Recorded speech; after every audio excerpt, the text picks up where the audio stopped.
모닝 프레지던. 네, 반갑습니다. 벚꽃이 아름다운 4월의 네. 어느 날입니다. 네, 잔인한 4월입니다. 잔인한 4월이죠. 네, 잔인합니다. 네. 놀러 못 나가니까 더 잔인한 것 같아요. 맞습니다. 저는 또 벚꽃 보려고 이제 여의도 이제 지나다가 국회 앞에 지나는데 이런 과일 나무가 있더라고요. 그래서 깜짝 놀랐어요. 이게 뭘까 하고 제가 사담으로 이제 친구들한테 농담을 던졌는데 이것도 박형준 아니야? 그랬더니 정말 다음날 터지더라고요. 정말 깜짝 놀랐어요. 사실 그 환경오염 물질 아닌가요? 그 과일나무. 그쵸. 과일나무 그게 또 옮기는데도 엄청 돈이 또 많이 들었다고 네. 하더라고요. 한 1,800인가 얘기 나오더라고요. 언론에서 1,800 정도 들었다고. 옮기는데. 네, 옮기는 데만. 집 만든 거 말고 옮기는 네네. 데만 그랬다고. 이 그러더라고요. 과일나무부터 시작해가지고 또 하나 또 터졌어요. 이제 상대 후보 성추문 뭐 이런 내용도 나오고 네. 이런데도 불구하고 박형준 후보 비리 이렇게 많은데도 민주당이 밀리는 이유 뭐라고 생각하세요? 미니까 밀리죠.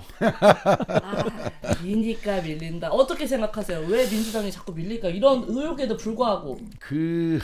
전반적으로 일단 우리 국민 여러분들이 갖고 있는 지금 약간 분노가 있는 거 아닌가 싶어요. 뭐 그 분노의 원인을 얘기하자면 뭐 사실 한두 끝도 없는데 네네. 전반적으로는 야 이거 이래서 되겠냐, 민주당이 좀 잘못한 거 아니냐 이런 생각들을 굉장히 기저에 이런 좀 부정적인 생각을 굉장히 크게 깔고 계신 것 같아요. 예.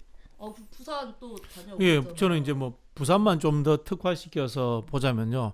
물론 이제 집권 5년 차에 정권 심판론이 나올 수밖에 없습니다. 그럼요. 네, 나올 네. 수밖에 없는데 이게 뭐 작년에 있었던 국회의원 보궐선거 한 서너 군데 하는데 그럴 때 터졌더라면 좋았을 건데 네네. 이 5년 차에 서울 부산이라는 굉장히 큰 선거에 터졌기 때문에 엄청난 부담이 되는 측면이 있고요. 대선까지 이어지기 때문에 그런 게 있고요. 부산으로 좀 한정을 짓다면은 오거돈 시장 문제는 또 서울하고 또 다릅니다. 표현하자면은 오거돈 시장은 당선 자체가 그닥 훌륭한 시장이 될 만한 조건을 갖추지 못한 상태에서는 당선되었다.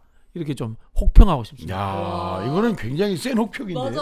약간 깜짝 놀랐어요. 네, 그 당시 2018년도 지방선거 때 네네. 민주당 후보가 웬만하면은 당선되는 상황이었어요. 그렇죠. 네, 그 그렇죠. 이야기 뭐냐면 그 당시에 오거돈 후보가 나가든 지금 출마한 김영춘 후보가 나가든 물론 뭐 저는 아닙니다만은 웃어주지도 않네.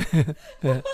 웬만하면은 그 당시에 이제 대통령의 후광을 얻고 당선될 상황이었는데 그 당시 카드로서 그 당시 시점에서 여론조사가 제일 잘 나오는 카드를 선택한 게 이제 오거돈 시장이었어요. 네. 좀 미래지향적으로 보고 김영춘 후보를 냈다거나 좀 더 젊은 후보, 좀 더 개혁적인 후보를 냈더라면은 2년의 임기 동안에 좀 더 이렇게 개혁적인 정책, 부산을 구조적으로 변화를 시켰을 건데 오거돈 후보가 되면서 한 정책이라고 하는 것은 과거 부산 정권입니다. 과거 부산의 국민의힘 정부가 지방 정부가 했던 개발 공약 이상을 만들어내지 못했다는 점, 이런 점들이 저는 이어지면서 시켜봤더니 별반 다르지 않구나라는 저는 혹독한 비판에 직면했다. 이런 것들이 근저에 깔려 있다 생각이 듭니다. 그러니까 지금 저는 뭐 전적으로 공감하고요.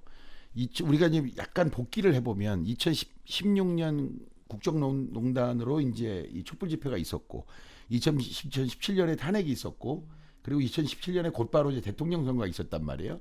2018년 그 당시만 해도 어떤 생각이 있었냐면 소위 말하면 국정농단 세력에 대한 강한 이제 분노, 거부감 이게 있었죠. 그래서 뭐 잘 아시겠지만 부울경에서 이렇게 지방선거 결과가 이렇게 환상적으로 민주당 승리로 끝난 경우가 없죠. 지금까지 한 번도. 지금 아마 제 기억으로는 울산도 시장님이 이제 민주당 시장이 됐지만 구청 중에 한 분 빼고 다 민주당이 그렇죠. 됐고 네네. 부산도 아마 한 군 빼고 하나인가. 아니요, 한 4-5개 정도. 그런가요? 예. 그러니까 사실 부산에서 한 번도 이렇게 확고한 그러니까. 선거 결과가 난 적이 없어요. 그런데 이제 그 얘기는 뭐냐면 분노도 있겠지만 또 한편에 우리가 부울경에서 좀 민주당도 한번 맡겨보면 뭐 어떻게 하나 봤는데 지금 좀 아까 말씀하신 것처럼 에이 별거 없네. 그놈이었네. 근데 그놈이 그놈까지도 아닌 거죠. 왜냐하면 더 못하네라는 사실 판단들이 그 동안에 쌓여 있었던 측면이 있는 겁니다. 예. 그 우리가 이제 선거 이제 정당은 선거하는 집단이잖아요. 근데 그럼에도 불구하고 한편으로는 본질적으로는 집권하는 집단이거든요. 네. 그렇죠. 선거에서 이길 것인가와 그다음에 그 이후에 어떻게 잘할 것인가가 같이 결합되어야 되는데 네네. 최근에 이제 우리가 생각했던 이제 민주당의 경향이 선거에서 어떻게 이길 것인가만 집착했던 경향이 있지 않았나 이렇게 반성을 해보고요. 촛불혁명으로 집권을 했으면은 촛불혁명의 시민 세력이 정치에 참여를 했어야 되는데 저는 그 과정이 부족했다는 생각이 듭니다. 아 크게 부족했죠. 그렇죠. 네. 과거에 우리가 이제 노무현 정권이 집권했을 때 이 새로운 세력들이 충분히 들어왔단 말이에요. 그렇게 하면서 집권을 했다고요. 근데 이번에는 이 시민사회 세력이라든가 촛불운동 세력들이 정치권으로 들어오지 못하고 그 절차도 존재하지 못하고 정당은 과거에 하던 관행 그대로 해서 자기들 방식으로 새로운 인재들을 인입한다고 했는데 이게 사실 제가 보기에는 그냥 경력관리 잘 된 사람들, 이미지 좋은 사람들 그렇게 실제로 실력 있는 사람들이 들어오지 못했어요. 근데 자리는 많이 비어버렸죠. 그죠? 근데 그러니까 그 자리에다가 구청장 자리에다 어디 가든가 막 들어간 거예요. 훈련되지 않은 사람들이 들어간 거예요. 그러니까 지금 말씀하셔서 뭐 오늘 주제는 아닙니다만 뭐 이런 거죠. 그 한 우리 1년 전 한번 생각해 보세요. 1년 전에 그 영입한다는 이미지로 뭐 별 사람이 다 들어갔잖아요. 지난 1년간 그 사람들이 뭘 했나 한번 잘 생각해 보시면 지금 말씀하신 대로 훈련되지 않고 검증되지 않았는데 일단 SNS상의 이미지가 참 좋은 사람들 이런 사람들이 대거 들어갔던 거를 보면 잘생긴 사람들. 예 그래서 저는 못 나가잖아요. 그러니까 예, 그러니까 그런 것들이 이 정당의 기저의 체력을 키우지 못하고 계속 이렇게 외향적인 것만 이렇게 바라보게 되는 결과를 초래한 게 아닌가 이런 참 지금 이제 들어요. 여당의 지지율 하락의 원인이 정책 실패에 따른 민심 위반도 있지만은 내로남불 이야기가 많잖아요. 아 그럼요. 내로남불 이야기는 뭐냐 결국 사람의 문제잖아요. 사람의 문제가 그놈이 그놈이더라. 그놈이 사람을 충원한 거예요. 정치권에서.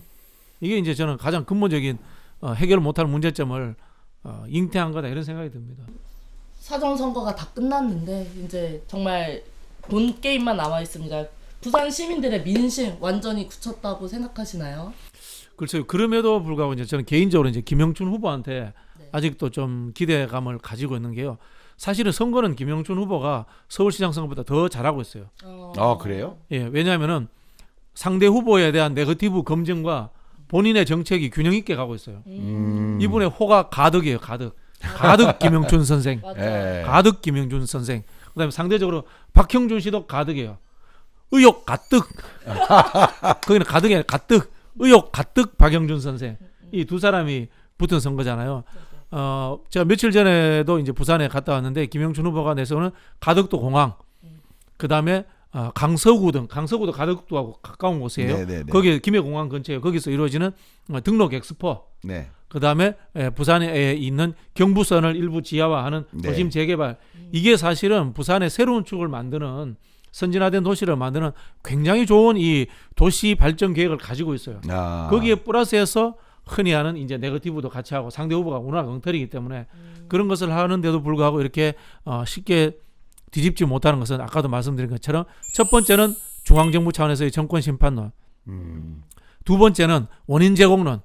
원인 제공론이라고 하는 것이 제가 말씀드린 것은 성추문을 넘어서는 원인 제공이 존재한다는 거예요. 그전 시장 자체가 민주당 시장이 그대로 잘 하지 못했다라는 이 부분이 존재하고 있다는 거. 세 번째는 여권의 체질론, 정당의 체질론입니다. 정당의 체질론인데요. 아까도 말씀드린 것처럼 새롭게 인입된 사람들이 훌륭하다거나 뭐 유능하지 못했다는 점들.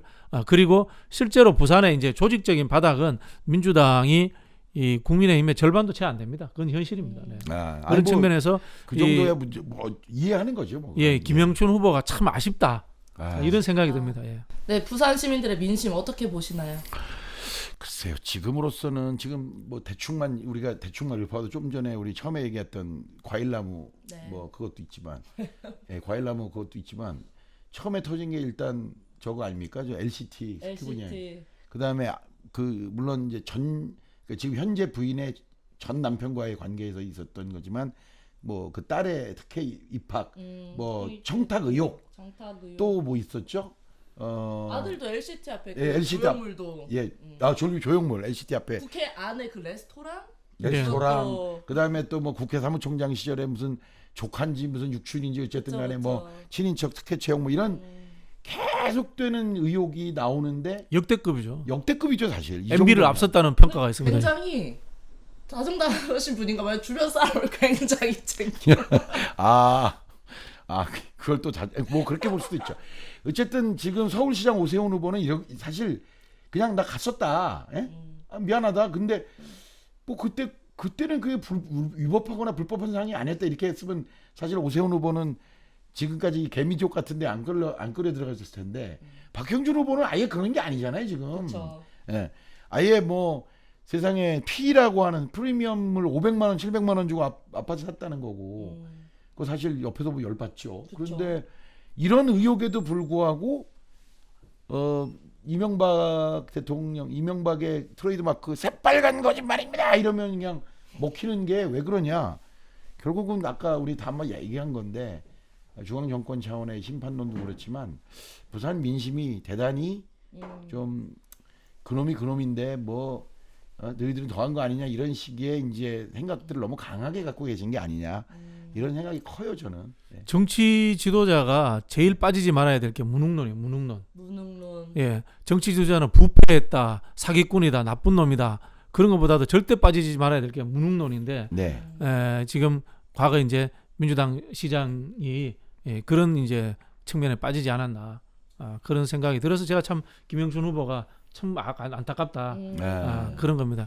물론 뭐 이제 뭐 또 지금 이 선거 상황이 이제 블랙아웃 상황인데 이게 또 하루 이틀 사이 어떻게 변할지 또 그래도 지켜봐야죠. 마지막까지 기대를 하면서. 네. 맞습니다. 저는 아까 JLP님 말씀하실 때 뭐 역대급이다, MB보다 더하다 뭐 이런 얘기했는데 저는 이게 장가지 같아. 이제 다 쓸만한 게 뭔가 하나 더 나오지 않을까 이런 생각을 어제 자면서 문득 해봤어. 이렇게 장가지들이 계속 나오는데 다 쓸만한 게 나오는 게 아닌가? 라는 막 생각이 막 들더라고요. 그렇다면 이제 다시 넘어가서 김영춘 후보의 마지막 필살기 뭐라고 생각하신가요? 이제 마지막 필살기는 그 김영춘 후보의 진정성이라고 생각합니다. 진정성. 아까 제가 말씀드렸듯이 본인을 부를 때 가득 김영춘이라고 불러달라라고 네. 하는 이야기는 뭐냐면요. 이분이 이번에 뭐 당선되면은 또 잘하실 거고요. 그쵸. 그렇지 않더라도 꾸준히 정치를 하면서 이 서울에서 국회의원 하다가 부산으로 직을 던지고 내려갔지 않습니까? 그리고 부산에서도 엄청나게 고생을 했어요. 또 이 김영춘 의원 흔히 국회의원 지역구가 좋은 지역구가 아니에요. 보통 그 의원들이 중진 의원들이 내려가면 좋은 지역구 찾아가는데 좋은 지역구도 아니고 구도심의 가장 이제 오래된 지역구예요. 만만치 않은 지역구에서 밑바닥부터 다져가면서 하는 이런 이분의 진정성을 믿기 때문에 저는 이 진정성이 시민들에게 마지막까지 호소할 수 있는 가장 매력적인 요소가 아닌가 그런 생각이 듭니다. 네. 네. 필살기 뭐라고 아유, 생각하시나요? 지금으로서 제 눈에는 뭐 그렇게 제가 뭐 부산을 잘 알지는 못해서 부산 여건에 대해서 뭐 필살기라고 얘기할 수는 없지만 전 마지막에 터진 그 지금 성추문 있잖아요. 네. 이게 사실 얘기를 들어보면 부산에서는 이미 다 파다하게 알려진 얘기라는 거예요. 그렇죠. 그러니까 뭐 전혀 모르는 일이 새롭게 터졌으면 이게 아마 부산 그 지역 내에서도 막 이렇게 여론이 들쑥들쑥 할 텐데 이 지난번 선거 또는 지지난번 선거 때 이런 얘기들이 이미 나왔었던 건데 이게 이제 일종의 증인이 나타났다는 거죠. 이제 처음으로 증인이 나타난 거라서 이게 좀 효과를 저는 마지막에 좀 내지 않을까. 왜냐하면 이거는 명백한 공작이잖아요. 이거는. 그렇죠. 예. 네. 지금 이 내용이 보면은 저는 정확하게는 뭐 언론에서 나오는 수준 정도만 알고 있지만 이런 거 아닙니까? 상대 후보를 떨어뜨리기 위해서 가짜로 어떤 그 뭐랄까요 폭로자를 한 거잖아요. 돈 주고. 예. 그리고 그 폭로한 사람 얘기로 따지면 뭐 박형준 후보를 직접 본 건 아니지만 부인을 만났다 이거 아닙니까? 부인을 직접 만나서 얘기 들었고 뭐 5천만 원 받았다. 근데 이런 건데 이런 정도의 얘기가 전혀 지역에서 안 먹힌다? 저는 약간 의문이 가서 저는 요게 조금 마지막에 좀 역할을 하지 않겠나 정도 그렇게 생각합니다. 네, 그럼 이제 좀 거시적으로 대선까지의 PK 정치 전망 어떻게 보시나요? 그 PK가 지난번 이제 대선과 지방선거를 거치면서 민주당에게 굉장히 이제 우호적인 손짓을 보내줬어요. 그런데 이제 이번 이 보궐선거에서 다시 돌아간다면 이거 굉장히 좀 힘든 상황이 될 수 있거든요. PK 정세의 핵심은 뭔가 하면은 이겁니다. 우리가 남이가 이게 PK 정세예요. 이게 나쁜 의미가 아니고요. 예. 좋아요 그런 거. 이게 뭔가 하면은 동질감과 의리예요. 동질감과 의리. 이게 이제 흔히 하는 이제 PK 사람들의 바닥에 깔려 있는 그런 정세예요. TK하고 PK하고 같은 영남인데 굉장히 다르거든요. TK 사람들은 뭐라고 하냐면 내가 낸대 이렇게 얘기하거든. 내가 낸대. 개별적으로 자기가 잘났다는 뜻이에요. 예. 그런 거고 이 PK는 TK와 달리해서 굉장히 개방성을 갖고 있어요. 개방성을 갖고 있다는 게 6.25 이후로 전국화된 도시를 갖고 있는 것이 유일하게 서울과 부산이에요. 부산에 가면은 호남 사람들도 있고 강원도 사람들도 있고 그렇죠. 북한 사람들도 있고 전국에서 몰려든 사람들이 진짜 있어요. 많아요. 그리고 또 실제로 산업화를 선도한 곳이 부산이에요. 80년대 초반까지 부산이 서울보다 더 잘 살았다고 합니다. 그리고 해양 도시가 가지고 있는 특성, 개방성 엄청나게 가지고 있어요. 다이나믹한 점들, 이런 역동성들을 굉장히 갖고 있거든요. 근데 이런 분들이 수틀리면은 확 돌아서는 거예요. 흔히 하는 말로 수틀리면 확 돌아서는 거예요. 이게 결국은 뭐냐면은 감정의 문제, 감정의 문제. 정치가 정책으로 하는 것 같은데 실제로는 국민들에 대한 감정선의 문제거든요. 그렇죠. 실제로 또 대통령의 고향이잖아요. 대통령의 고향인데 우리가 정치를 할 때 대통령의 고향이니까 뭐 가덕조 줬어, 뭐 줬어 이거 아니에요. 이거 아니에요. 제가 봤을 때는 늘 주장하는 건데 정치는 국민들과 놀아주고 울어주는 거예요. 저는 그런 마음가짐으로서 정치를 저는 다시 해야 된다. 그런 생각이 들고요. 과거 오거돈 시장에 대해서 끊임없는 제가 비판을 할 수밖에 없는 게 행정으로서 해결하려고 하면 안 돼요. 이제는 정치인들도 국민들과 풀뿌리에서 놀아주는 시대로서 정치가 바뀐다는 것을 피부에서 느끼게 그렇게 해줘야 돼요. 그런 측면에서 우리는 부산에서는 다음 대선을 준비하면서 다시 초심으로서 우리가 하방한다. 하방한다. 시민 속으로 하방한다. 그런 자세로 저는 정치를 다시 우리가 재구성했으면 좋겠습니다. 네, 같은 질문입니다. 정치 전망 어떻게 보시나요? 냉정하게 좀 보면 그 부산 정권이라고 흔히 그냥 일반적으로 노무현 정부 또 문재인 정부, 부산 정부 정권이다 이렇게 스스로들이 얘기하고 스스로들이 강한 자부심들이 있었어요. 또 한편에. 그렇죠. 그러니까 이상하게 두 정권, 소위 민주 정권의 세 번째 민민주 정권 중에 두 개의 지역이 이제 부산에서 이제 본인들이 이 정권의 고향이다 또는 우리의 정권의 핵심이다 이런 나름의 자부심이 있었는데도 불구하고 나머지 선거에서는 다 졌잖아요. 또 나머지 선거에서는. 근데 이렇게 오던 분들이 이번에는 야 우리가 여기 그래도 우리가 부산인데 말이야. 이 정부가 부산 정부인데 뭐 이런 나름 자기들끼리 어떤 이게 한 5% 10%가 무너진 게 아닌가 하는. 그러니까 이걸 어떻게 살릴 거냐가 저는 지금 이번에 보궐 문제가 아니라 앞으로 뭐 내년 대선뿐만 아니라 향후에 이 부분을 어떻게 살려줄 거냐. 그런 자부심 내지 자긍심 뭐 이런 것들을 어떻게 살려주느냐인데 지금으로서는 제 솔직한 심정은 현재로서는 백약이 무효다. 그래서 부산 민심을 좀 깊게 들여다보고 반성할 부분은 정말 화끈하게 아까 말씀하신 우리가 남이가 그랬으니까 화끈하게 반성하는 모습도 보이고 우리가 몇 가지들은 정말 이 정부가 돌아보니까 이거 우리가 좀 잘못했구나 이런 점들이 있잖아요. 이런 점들을 불경부터 좀 반성하면서 새로운 비전을 만들어서 새롭게 출발하겠다는 솔직한 마음을 아까 김영춘 후보의 진정성 얘기하셨는데 저는 우리 정권도 그런 차원으로 가지 않으면 불경에서 사람들 마음을 얻는 게 쉽겠냐 이런 좀 우려가 됩니다. 제가 마지막으로 다시 그걸 좀 중원부원 같지만요 생각해보면 이런 것 같아요. 이 마음을 얻는 건 결국은 지도자의 문제예요. 네? 지도자의 문제예요. 이제 김영삼 대통령이 닭에 모가지는 뼈털어도 쇠배가 온다. 아이가 그러면서 이제 힘들 때 부산 내려가잖아요. 그렇죠. 네. 김대중 대통령이 힘들 때 호남을 가잖아요. 네. 우리는 이제 그걸 지역주의라고 나쁘게만 표현했지만은 한편으로 보면은 국민들과 정서적으로 동질감을 만들어내는 지도자의 탁월한 진정성이에요, 사실은. 네네. 진정성인 거거든요. 그런 측면에서 결국은 뭐냐면은 지금 우리가 이런 위기에 온 것도 저는 이게 뭐 정책적으로 뭐 통합적으로 못했다 이거 동의하잖아요. 한국 사람들은 역동성과 맺고 끊음을 좋아해요. 예를 들자면은 오늘은 갑자기 막 굉장히 진보적인 정책을 착착착착 추진하더라도 너저분한 거 없이 단칼에 딱 끝내버리면 좋아해요. 네. 일주일 지나면 잊어버려요. 네. 그런 측면에서 저는 그런 측면의 문제가 아니고 개인의 리더십의 문제가 굉장히 중요하다. 그렇게 생각을 하면서 결국은 정치 엘리트 충원 구조가 잘못됐다. 그다음에 정치 지도자에 대한 교육 구조가 없었다.